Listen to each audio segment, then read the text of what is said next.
Donington Park plays home to the latest round of Caterham Championships, and we're going to start with the Avon Tyres Caterham Roadsport Championship itself, where there's a full grid, and last time out at Donington Park there was some cracking action. Elliot Norris and Brad Smith had done the winning in the first two races at Silverstone, but come Alton Park, and Smith was early into the pits. On track, Alex McIndoe was involved in the lead battle, one or two getting squeezed wide. Amongst them, Jake Bradshaw. He managed to hang on to this big lose coming out of Shallow corner, and he battled on. McIndoe headed the pack, but only just. They were swabbling right behind him as they headed up to the checkered flag. McIndoe hung on, making three different winners in the first three rounds.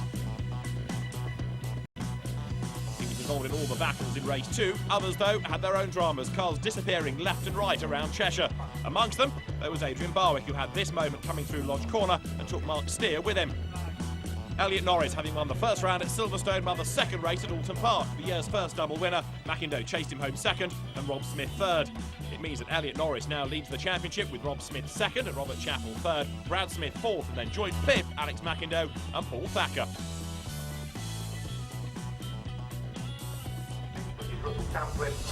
Cars making their way onto the grid then. Yesterday's race won by Elliot Norris. He lines up on pole position. Paul Thacker with him at the front of the grid, the second row. The yellow and black car of Alex McIndoe, and then Jake Bradshaw alongside.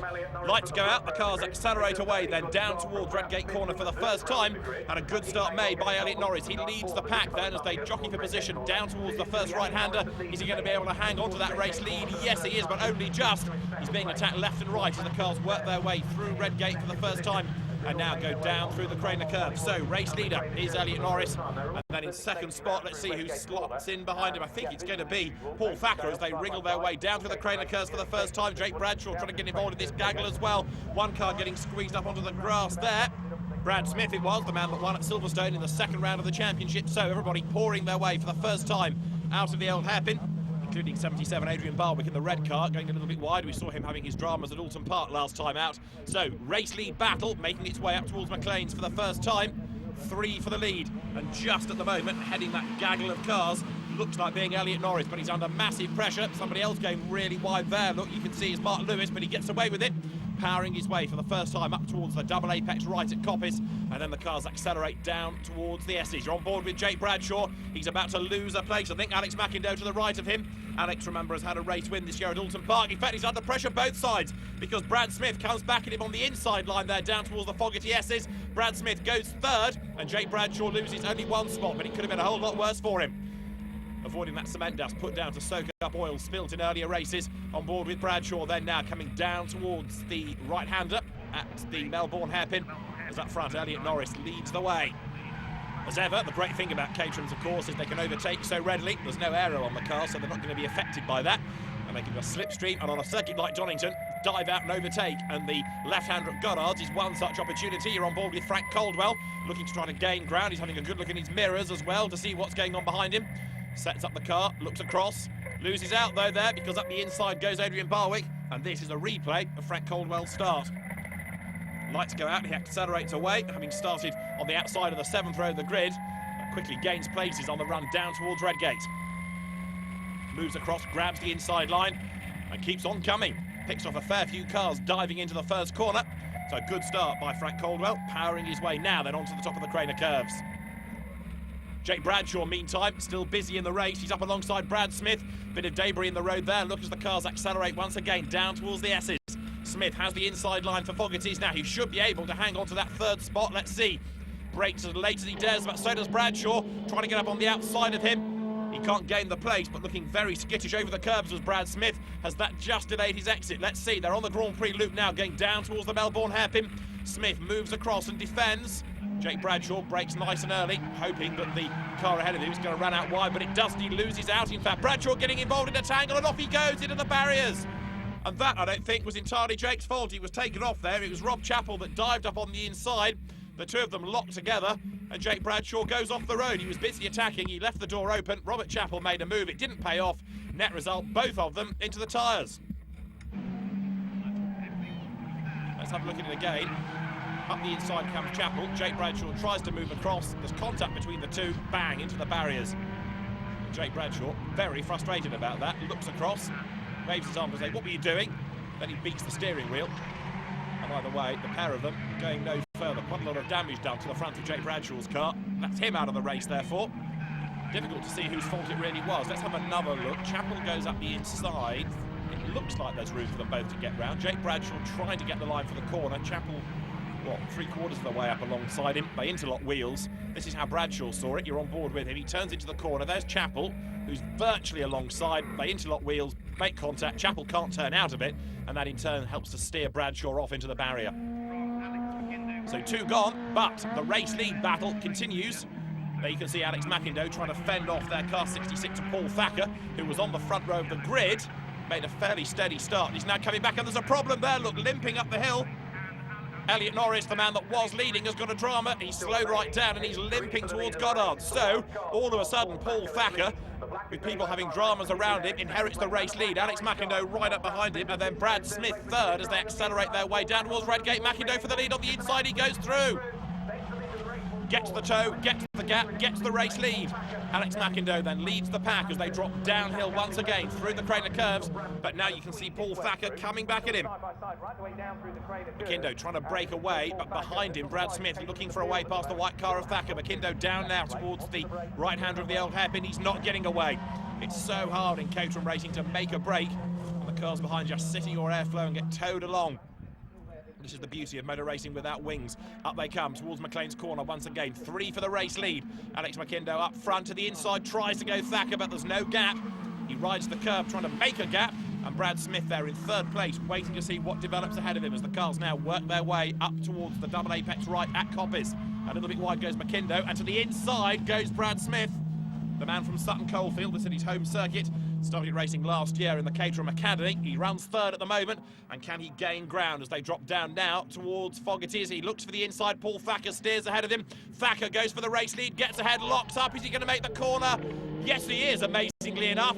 Rides the curb, but he comes out in front. He was lucky to keep out of the gravel there. Paul Thacker leads. Now, all of that locking up means that his exit speed is a little bit compromised, but he's still able to keep McIndoe at bay as they head to the Melbourne hairpin. Paul Thacker, the man from Wolseley Bridge, heads the field as they go up towards Goddard's. Now, can he hang on in there? It's not an easy ask, that's for sure, because McIndoe is very quick, Brad Smith is very quick, and remember that so far this season, both of those drivers behind him have had a race win.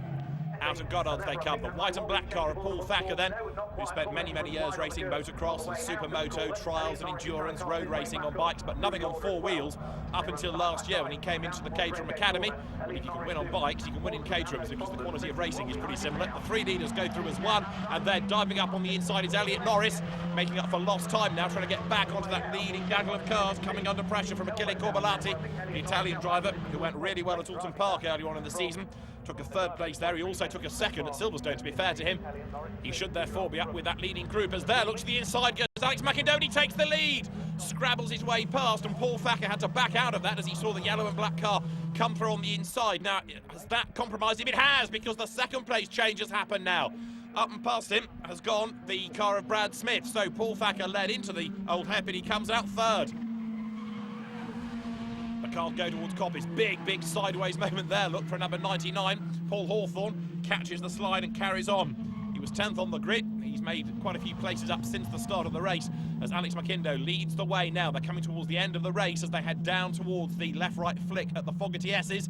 Brad Smith challenging it then on the outside line. Paul Thacker, having lost the lead, waiting to see what pans out ahead. He goes to the inside, in fact, tries to make it 3 wide down to the S's. He gets 2nd place away from Brad Smith, who rides over a bit of debris. And in fact, that leading trio being caught as Hawthorne whacks the floppy markers going through Fogarty's.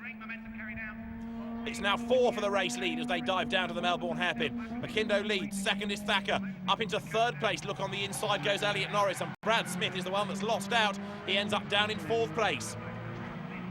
McIndoe has made a break of the massive, in Caterham terms, margin of about 2 lengths. Now, can he hang on to that as they head up towards Goddard's? Thacker under pressure, almost being collected by Elliot Norris. And so much for McIndoe's lead. That's disappeared in one braking area alone. Over the timing line they come. 4th for the lead. He could yet be 6th, because you can see the next pair of cars trying to tow themselves up onto the back of this leading group. The blue car of Humphrey Bucknell is leading the next gaggle. McIndoe leading Norris. Thacker 3rd as they go round Redgate. Fourth is Brad Smith. Small gap back to Humphrey Bucknell, and he's going to be up with them pretty shortly as well. Paul Hawthorne's green car runs 7th, and that could be another one to make progress as the leaders work their way down through the Craner curves. Alex McIndoe then, in a sense, he's not where he wants to be because he's under all the pressure. He's towing everybody else around, and he's got to make that car as wide as possible for another lap at least as they work their way now up through Schwantz curve. 4 cars all arguing over P1. Elliot Norris is there, Paul Thacker 3rd, Brad Smith 4th. Into the right-hander of McLean's corner they come. Change for 5th place now as well. Humphrey Bucknell losing out as the cars power their way towards Coppice, but he tries to fight back. He's on the inside line. Look at the leading scrum. Paul Thacker on the inside trying to keep 3rd and go for 2nd at the same time away from Elliot Norris, which he just about might do. He levels with him coming out of Coppice. Down they come now, heading towards the left and right at the Fogarty S's. On the inside line there, Brad Smith almost being edged onto the grass by the very wide car of Norris. Norris goes to the outside to try and get past McIndoe, and still the black and yellow car leads. They almost touch. They do touch. Exhaust pipe flies off McIndoe's car. Wheel arch goes flying as well. That was a bit too close for comfort. Down they come to the Melbourne hairpin. The new lightweight model of Alex McIndoe leads the way. He brakes for the hairpin. He locks up. He leaves the door open. Norris, he's down to 3rd because Brad Smith has got ahead of him. John Whitehouse looking the red and blue car joining in the party as well now. And as they work their way this time towards Goddard's, Thacker hits the back of Norris and unsettles him and pushes him wide. Brad Smith, 2 wheels on the grass, ducked up the inside. Over the line they come. Is it going to be the checkered flag? This time it is. They've hit the clock, and over the line to win goes Alex McIndoe within 2nd place, coming over the timing line.